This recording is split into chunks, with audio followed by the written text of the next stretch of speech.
Hello everyone, welcome to my channel. हमारा आज का टॉपिक है Cramer rule for 2x2 matrix. ठीक है, तो इसके लिए हम एक क्वेश्चन सॉल्व करने वाले हैं। तो चलिए स्टार्ट करते हैं। If ax is equal to b where x is equal to x1 x2 and b equal to -1 and 2 and a equal to 1 3 2 and 4, find x1 and x2 using Cramer rule. ठीक है, तो ये है हमारा question. तो इसकी help से हमें ना ये x1 और x2 की वैल्यूज़ को फाइंड आउट करना है, जिसमें हमें B मैट्रिक्स दी है जिसके अंदर 2 रोज़ हैं और 1 कॉलम है, और जो A मैट्रिक्स दी है उसके अंदर 2 ही रोज़ हैं और 2 ही कॉलम्स हैं। ठीक है, तो हमारा फर्स्ट जो स्टेप है इसके अंदर वो क्या है, हमें सबसे पहले डिटर्मिनेंट को सॉल्व करना है अपने। ठीक है, डिटर्मिनेंट को सॉल्व करने के लिए डिटर्मिनेंट का साइन है। ठीक है, तो हमारी जो ए डिटर्मिनेंट है उसके लिए, इसको सॉल्व करने के लिए जो हमारे पास ए है क्वेश्चन के अंदर वो क्या गिवन है, 1 2 3 and 4। ठीक है, डिटर्मिनेंट सॉल्व करना मैं आपको इससे पिछली वीडियोस में सिखा चुकी हूँ, तो अगर आप उसे देखना चाहते हैं तो वहाँ से पूरा डीप में डिटर्मिनेंट सॉल्व करना सीख सकते हैं। ठीक है, तो अभी हम इसको कंटिन्यू करते हैं। हमें डिटर्मिनेंट को सॉल्व करना है, ये 2x2 है, तो हमें कैसे करना है, मल्टीप्लाई इन दोनों को, 1 और 4 को, 1 × 4 माइनस इन दोनों की मल्टीप्लिकेशन 2 × 3, तो 4 - 6 इक्वल टू -2। ठीक है, तो ये हमारे ए डिटर्मिनेंट की वैल्यू आ गई। जो ए डिटर्मिनेंट की वैल्यू है हमें क्या चेक करना है इसके अंदर, that should not be equal to 0। ये 0 के इक्वल नहीं होना चाहिए, और ये 0 के इक्वल नहीं आया है। ठीक है, अगर ये 0 के इक्वल नहीं आया तो हम कह सकते हैं कि जो ये सॉल्यूशन है ये कैसा सॉल्यूशन निकलेगा, यूनिक। यूनिक मीन्स इसकी हम एक कोई पर्टिकुलर x1 x2 की वैल्यू को फाइंड आउट कर सकेंगे। ठीक है, तो ये यूनिक ही होना चाहिए, तो ही हमें अपना जो x1 x2 का जो पर्टिकुलर वैल्यूज़ हैं सॉल्व करने के लिए वो मिल पाएंगी। ठीक है, तो ये यूनिक सॉल्यूशन हो गया। तो यूनिक सॉल्यूशन है और इसको हम कहेंगे दैट इज कंसिस्टेंट।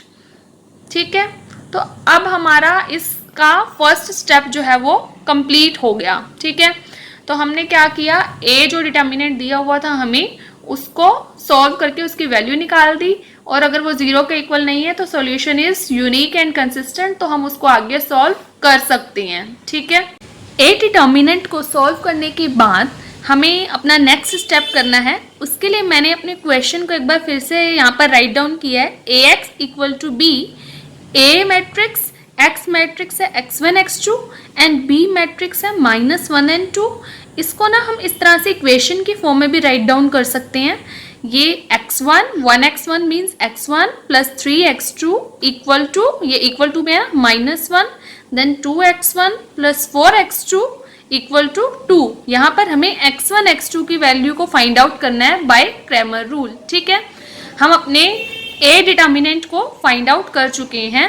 अब हम डेल्टा 1 को फाइंड आउट करेंगे एंड देन डेल्टा 2 को, क्योंकि ये 2x2 मैट्रिक्स है तो इसमें 2 तक ही निकलेंगे। जब 3x3 मैट्रिक्स होती है तो उसमें 3 तक हमें फाइंड आउट करने होते हैं। ठीक है, तो इसके लिए देखो आपको क्या करना है, जो आपकी a मैट्रिक्स होगी, ठीक है, 1 वाला है ना, तो 1 वाला मैंने ब्लैंक छोड़ दिया है। ऐसे 2 वाले के लिए मैंने 2 वाले को ब्लैंक छोड़ दिया है। अब इस ब्लैंक प्लेसेस पर क्या फिल करना है, उससे पहले मैंने ए ही जो डिटर्मिनेंट है मैट्रिक्स है उससे वैल्यू यहाँ पर लिखी है। ठीक है, 1 वाले को ब्लैंक छोड़ा है, देन मैंने सेकेंड कॉलम को as it is write down कर दिया है 3 4। देन मैंने क्या किया है, सेकेंड वाले को ब्लैंक छोड़ा है, तो ये वाली वैल्यू यहाँ पर फर्स्ट कॉलम की as it is write down कर दी है। अब जो मैंने ब्लैंक स्पेसेस छोड़े हैं वहाँ पर मुझे क्या लिखना है, इक्वल वाली वैल्यूज़, या फिर जो बी डिटर्मिनेंट था, बी मैट्रिक्स थी, उसकी वैल्यूज़ को राइट डाउन करूँगी मैं। ठीक है, तो मैं क्या लिख दूँगी यहाँ पर -1 and 2, यहाँ पर भी मैं यही वैल्यूज़ ही लिखूँगी। ठीक है, तो डेल्टा 1 को सॉल्व करने के लिए मैंने क्या किया, जो फर्स्ट वाला कॉलम था उसको बी वाले मैट्रिक्स से रिप्लेस कर दिया और सेकंड कॉलम को एज इट इज लिख दिया। ऐसे ही सेकंड वाले के लिए क्या किया कि जो सेकंड वाले कॉलम को बी वाले से रिप्लेस कर दिया और फर्स्ट को एज इट इज लिख दिया।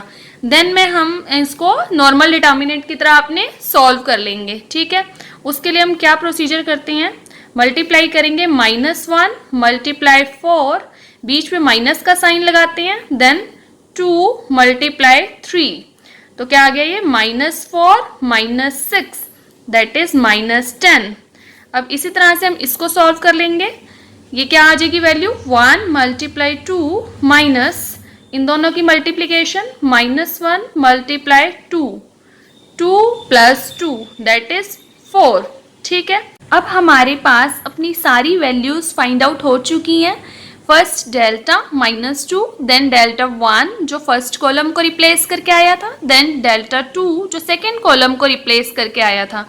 तो x1 को फाइंड आउट करने का फॉर्मूला है delta 1 by delta and x2 का डेल्टा 2 बाय डेल्टा। तो आंसर क्या आ जाएगा -10 by -2 that is 5, x1 equal to 5 और डेल्टा 2 का क्या है 4 by -2 that is equal to -2। तो x1 आ गया 5 एंड x2 आ गया 2। ठीक है, तो ये 2 into 2 मैट्रिक्स थी जो हमने क्रैमर रूल से सॉल्व करना सीखा x1 x2 को।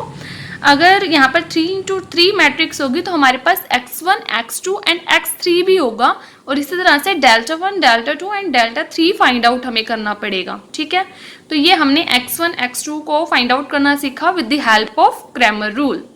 So that's it for this video. अगर आपको ये वीडियो अच्छी लगी और आपको ये क्वेश्चन क्लियर हुआ हो तो please like share comment and subscribe the channel.